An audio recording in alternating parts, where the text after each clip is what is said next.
160 countries around the world depend on one obscure company whose name is a complete mystery to most people. This company produces something so ever-present in our daily lives that we don't really think much about it. Every time you reach for a carton of milk, a juice box, some pasta, baby formula, ice cream, or any kind of processed or packaged food, chances are a company called Tetra Pak was involved. The world uses roughly 500 million Tetra Pak cartons daily. They control around 85% of the global liquid carton market. But behind this obscure company is an even more elusive and controversial family. From drug-related offenses to widespread environmental controversies, Tetra Pak and the Rousing family's legacy is anything but simple. The paradox of power. Today, Tetra Pak's presence can be felt everywhere whenever you pick up any kind of packaged or processed food. But the family behind this ubiquitous product has lived a life of extremes. The Rousing name has always carried contradictions. On one hand, their company grew so fast and so essential that it became one of the largest foreign employers in the Soviet Union during the Cold War. A Swedish packaging company operating at scale inside the USSR, that alone feels surreal. Then, the family packed up and moved to Britain to dodge Sweden's heavy taxes, a move that made headlines. Years later, the press came back for a very different reason. Stories of addiction and personal chaos inside a family known for spotless corporate success. None of these pieces fit together, but together, they reveal the reality of the Rousings, a dynasty juggling massive commercial success with private battles they couldn't escape. Even while all of that was unfolding, the business just kept climbing. By 2024, Tetra Pak hit €12.8 billion in net sales. As it grew, the company tightened its grip on how the world stores and packages food. Tetra Pak now operates in more than 160 countries, supplying food packaging for billions of people every single day. But the family's influence goes far beyond cartons. They hold direct influence in more than 100 companies across Europe and America, through their $9 billion stock portfolio. Even if packaging slows down, investments keep growing. The person managing the family's wealth today is Jorn Rousing. He oversees a fortune of $12.6 billion. Put all this together, and you see an outline of a dynasty that doesn't look like most business families. The beginning. A simple observation. The Rousing family story begins with one foreign student going for his studies in America. Dr. Ruben Rousing was the founder of Tetra Pak. He grew up in a small town in Sweden and lived a very normal childhood. Nothing about him hinted that he would someday control a global packaging empire. But he had one thing going for him. He was deeply observant. During his studies in the US, he stumbled upon self-service stores. He watched people pick and pack their own groceries. Then he asked himself a simple question: why not pre-pack the goods in the first place? He could clearly foresee demand for pre-packaged goods rising, and he knew that a huge opportunity was waiting. Ruben returned to Sweden with a new idea: industrial packaging. This was kind of a gamble back then. He wanted a way to get food to people faster, cleaner, and safer. He believed that cartons could do that. Then came 1929. The Wall Street crash wiped out savings and shut down factories, pushing entire industries into panic. But it wouldn't deter Ruben. He teamed up with Erik Wallenberg, another forward-thinking figure in the packaging world. Together, they founded Scandinavia's first specialized packaging factory. Their early work focused on efficiency and cheaper materials. The machines could package goods faster and with less waste. At a time when businesses were desperate to cut costs, this mattered significantly. The next generation, Hans Rousing. Years passed, and the modest factory grew quietly under Ruben's watch. But the true test of the empire would come from the next generation, his son Hans. As his father's health declined, Hans took over leadership. He was determined to push the company further. He drove development of an innovative product, a rectangular-shaped Tetra brick, a carton that would become the signature of Tetra Pak. The story takes an interesting turn, because the next big break came from a partnership with the Soviet Union. In the late 1950s, Soviet specialists were taking notice of Tetra Pak, this obscure Swedish company making waves across France, Italy, Germany, and Japan. There was a problem that had long plagued the Soviet Union. They produced a lot of food, but because of their sheer size and lack of infrastructure, much of it spoiled before reaching its destination. Soviet leadership saw that this Swedish innovation could eliminate that problem. A partnership was formed.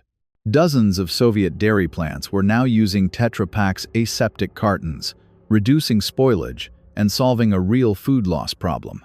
In the 70 seconds and 80 seconds, Tetra Pak entered the Soviet Union with even deeper ventures.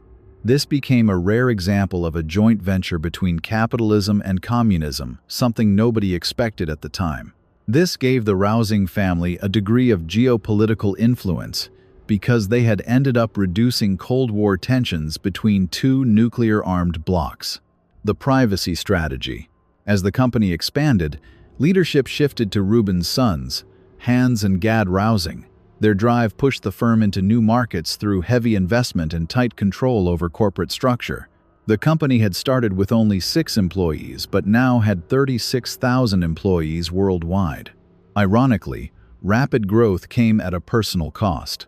As Tetra Pak spread across continents, the family grew increasingly protective of their privacy.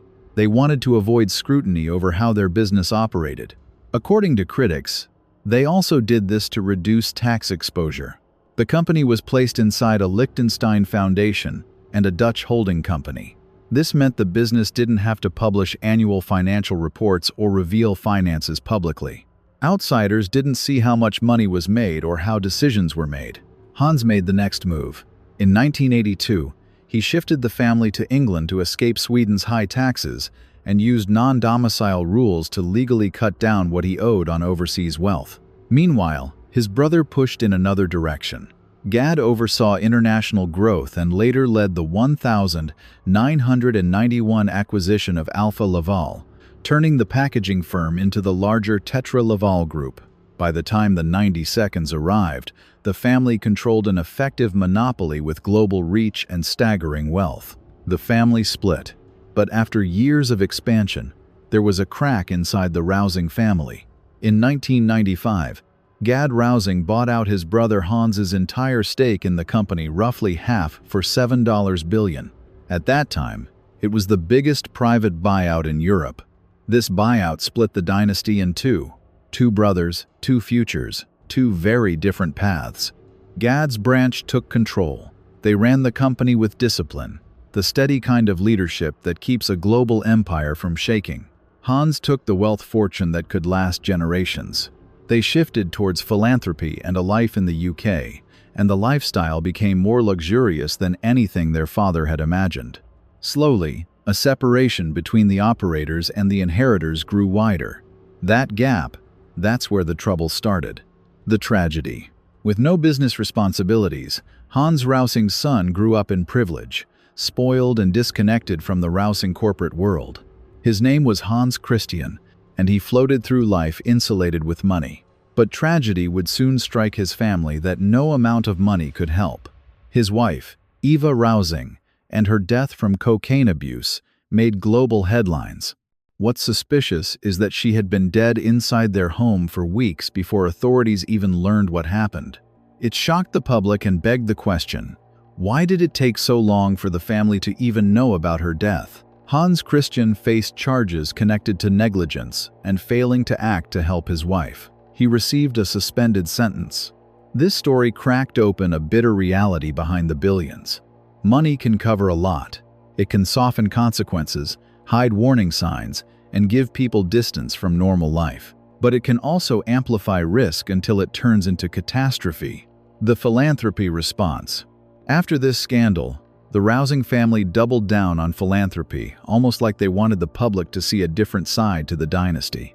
Hans Rousing committed to new annual donations worth $124 million starting in 2025. That move pushed the family's total giving past $600 million, a massive amount for any private family. One of the family's biggest charities is the Sigrid Rousing Trust, run by Hans's daughter. The trust is notable for funding human rights work around the world, but some critics argue that it holds a biased agenda. Meanwhile, Hans's oldest child also runs her own trust alongside her husband, named Arcadia, known to fund culture, research, and nature projects. The environmental question.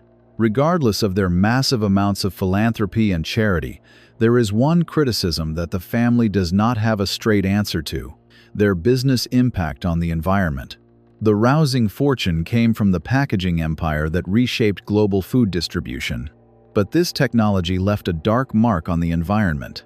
Tetra Pak was marketed as a greener alternative to plastic, and many people believe that.